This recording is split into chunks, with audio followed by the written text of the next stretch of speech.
Sorry I'm a little late getting around to this, but I wanted to address Morgan Freeman perpetuating the idea that man invented God. Well, which God is Morgan Freeman talking about?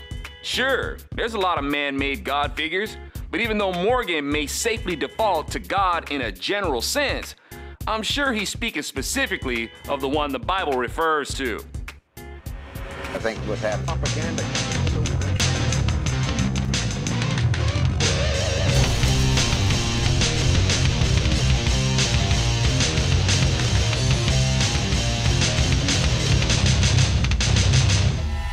To say man invented God is very presumptuous. What man? God isn't an invention of mankind. That would be like saying mankind created the internet, when we all know that Al Gore did it by himself. How can mankind invent something we can't explain? See, people like Morgan read the Bible backwards. God invented us. He made us in his image.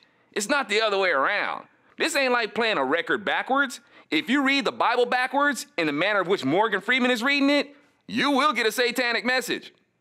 So Morgan hosts a show on a channel I have a love-hate relationship with, the Science Channel. I dig the discovery of how nature and the cosmos works. What I don't dig is the quest to prove God had nothing to do with it. Hello, I'm Morgan Freeman, and I suppose, like you, I have many questions. And when I want answers to such enduring questions, I just shove my head deep into my colon, So, won't you journey with me as I search for answers through the cornhole? On the Science Channel, I've often seen the speculation that life began on Earth after an asteroid or a comet that had microorganisms struck the Earth. Guess people started losing interest in that primordial soup thing. Which begs the question, how did life start on the asteroid? Or aliens brought life here? Okay, well, what started life on their planet? People spend millions of dollars to produce illustrations promoting this theory that life could have been brought here from other planets. Yet these are the same people who believe in evolution.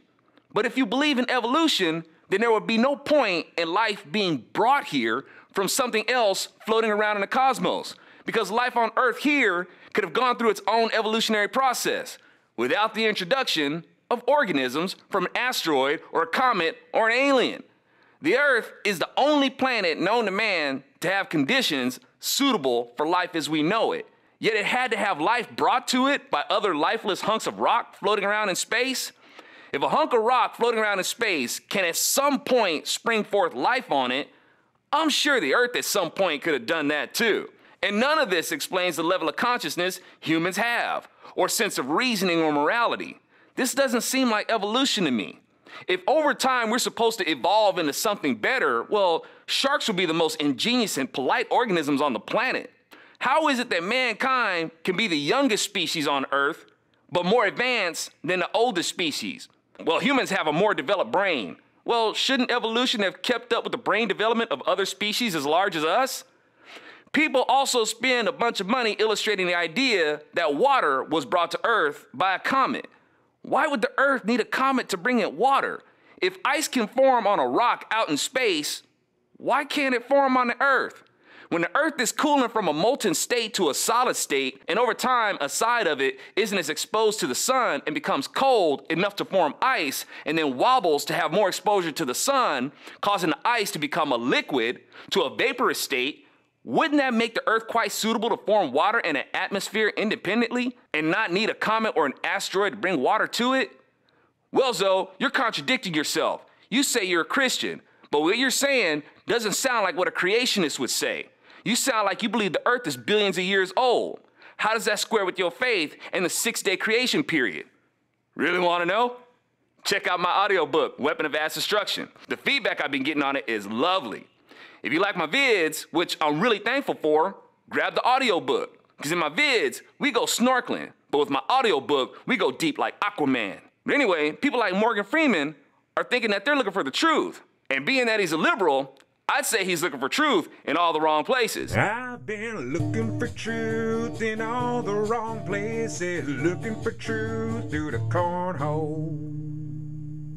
Which reminds me, I often hear liberals demanding the truth, and how they seek the truth. And because they love the truth, they challenge lies and liars.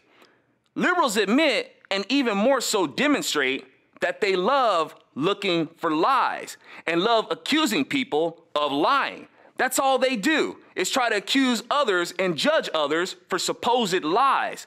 So I have to ask liberals, how can you be looking for the truth when you're always looking for lies? The truth doesn't interest you. Lies do. You admit and demonstrate that. And this also applies to secular scientists who want to prove that God is a lie. Well, that's what you're demonstrating. You're looking for a lie, not the truth. If you're searching to prove that God is a lie, then that's what you're seeking. You're trying to dial back what preceded the Big Bang.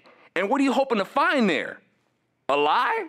And you're hoping to find that there is something other than God who spreads out the heavens like a tent. By the way, long before scientists told us that the universe is still expanding, the Bible tells us that God stretches out the heavens like a tent. The Bible doesn't say this as if it were a past tense, but as if the heavens are still being spread out. And what happens when you find something other than God before the moment of cosmic creation? Will you be satisfied, or will you be compelled to persist in questioning what you found? That sounds a little hellish to me, to never be satisfied.